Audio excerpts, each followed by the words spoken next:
What's up, sons? It's Blind Rod with Son of a Tech once again, and welcome all of the new Sony PlayStation subscribers that we've got from showing you guys how to fix the error for logging into your old PSN ID. I have some new content for you if you're on the Sony PlayStation platform, and that's going to be a review of this controller over here, which is the Nancon Revolution Pro Controller. There is actually a second one, which is Nancon Revolution 2 Pro Controller, that you can check out as well.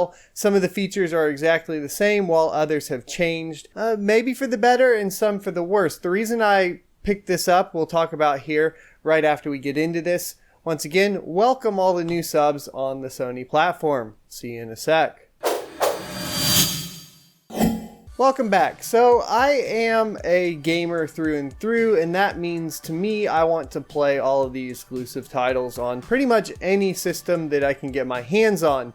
This means I'm pretty much platform agnostic. My first choice is always going to be PC, just because I'm really into tech and hardware, building PCs and so on, and that platform, thanks to Steam, is backwards compatible really far and has more titles than any other platform currently out. This is also why we've seen a shift into PC gaming lately. And if you're interested in that and you're already on Sony right now but you want to pick up and build a system, definitely hit the subscribe button because you'll get that content here. But today I'm going to talk a little bit about my preferences for controllers, and I have always leaned towards asymmetrical controllers, and the Sony PlayStation 4 controller is a symmetrical controller, and what that means is the analog sticks are in a direct line with each other, while on something like the Xbox One controller or Xbox 360 controller you have them offset, so the left thumbstick is raised up and the D-pad takes the place of the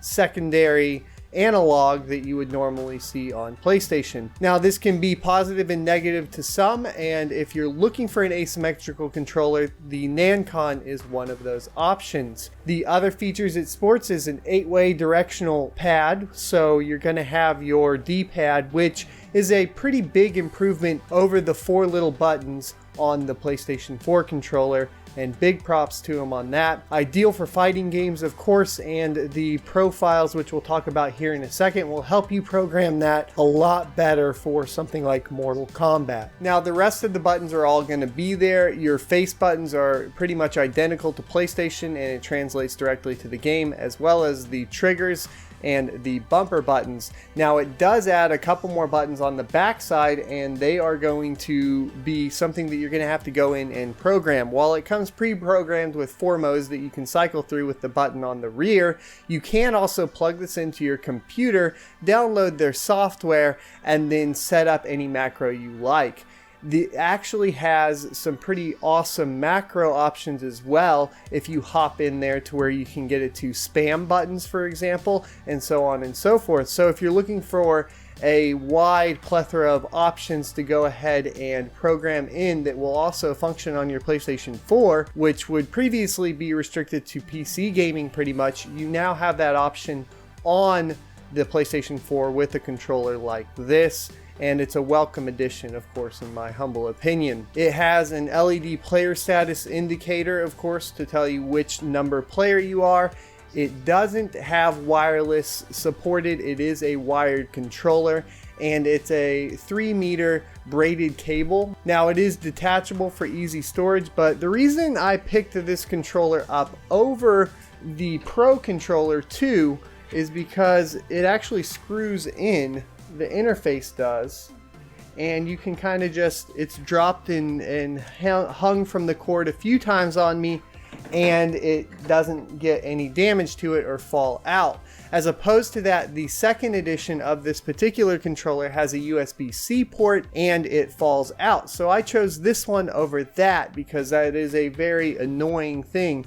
It actually is a problem on the original PS4 controller too if you're trying to charge while you play, and I just don't like that interface. I like the option of having it screwed in and secured in there for those times it gets crazy over on my Twitch channel at twitch.tv/sonoftetech_. How do you like that plug there? Now, one of the gripes that I had with it was that the software requires you to create an account on their website. When I originally went to the website, they had let their SSL cert expire, which can can be very dangerous. This is a side note and it's been resolved. I tweeted at them and we now have their SSL cert live, and logging into it, I would just create a spam email account, maybe not use my real birth date and so on and so forth. Just don't give them any private information, because if they're willing to let their SSL cert go out of date, the likelihood of them securing your information and keeping it secure is going to be pretty low, and that's a big risk in my humble opinion. So don't use your real identity essentially when you go ahead to get this software downloaded, if you want to go ahead and apply all the macros and so forth. Now, the software is very robust, like I mentioned before, and you're going to have options in there aside from macros as well. You can reassign all of the buttons as you see fit. And to the point there that I really wanted to point out is actually on mode 2 that's programmed in, so you can just click it and never have to plug it into a PC to do it. It does have the stick buttons assigned to the paddles on the bottom of the controller. If you have ever played like a Call of Duty or any game that has you sprint with clicking in the thumbstick, it can really mess up your aim and make it hard to stay on point while sprinting. One of the great things about having the paddle options, which also the Xbox Pro controller supports, is that now that is eliminated and you can click on the paddle with your middle fingers to sprint and basically be able to have more control over it. It's a very welcome option, especially on this controller and on the PS4 platform, because that wasn't something available previously.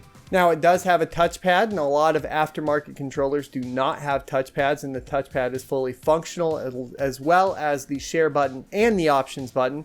So all the functionality is still going to be there. And it also has adjustable weight configurations that you can use. It comes with 6 weights, so one for each grip, and one is 10 grams, one set is 14 grams, and one set is 17 grams. This is something that comes from the PC gaming side. Actually, the Corsair mouse here actually has weights on the bottom and you can replace them. It replaces very similarly. It comes with a little key and you turn it to the side, pull the assembly out and place the weight that you desire in there and push it in, and you can weight it to your preference. And that's just a nice added bonus feature there. Now, for audio, it does support a 3.5mm audio jack for both mic and headphones on the bottom of the controller, where you would see it on a normal PlayStation 4 controller. And it comes with a storage pouch and a cleaning cloth. I haven't noticed any prints on this particular device, but having the cleaning cloth is a nice addition for you. Of course, the carrying case is going to be necessary if you travel a lot. And speaking of compatibility, if you plug it into a Windows 10 computer, it will function and you can use it for your Windows 10 games.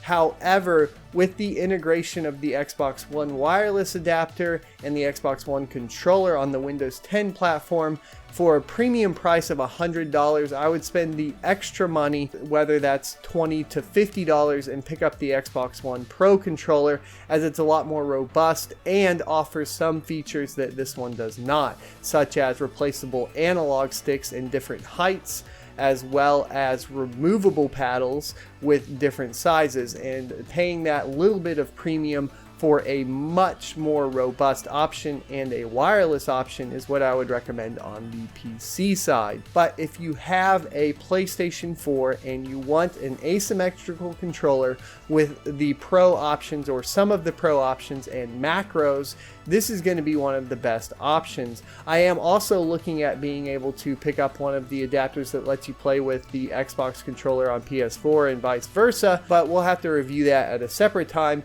and maybe this becomes irrelevant at that point. If you'd like to pick this controller up, you can pick it up in the description with my Amazon affiliate link, and I'll get a kickback, which would be super awesome. And that's just how I support paying for the reviews, because I buy the products myself. I hope you enjoyed it. If you have any more questions about this product, please let me know in the comment section below. If I'm live streaming, I'll probably be playing some Horizon Zero Dawn lately, as well as I have The Last Guardian to get through. as well as the new Shadow of the Colossus remake. So I'm going to be playing those, and I'll be playing on this controller. So if you have any more questions regarding this controller, you can always come to twitch.tv, once again, /sonomatech_, which will be linked in the description, and come ask those questions. We also have a Discord that covers all of the cryptocurrency, PC modding, and gaming that you can come join, which will be linked down there as well. And you can add me on PlayStation, which my PlayStation ID is just BlindRun. However, like I stated, the types of games I usually am playing here, if you can't tell, is going to be single player games, and I'll be streaming. But I welcome you to come on by. Most likely, if I'm playing multiplayer, it will be on PC. I'll see you next Tuesday.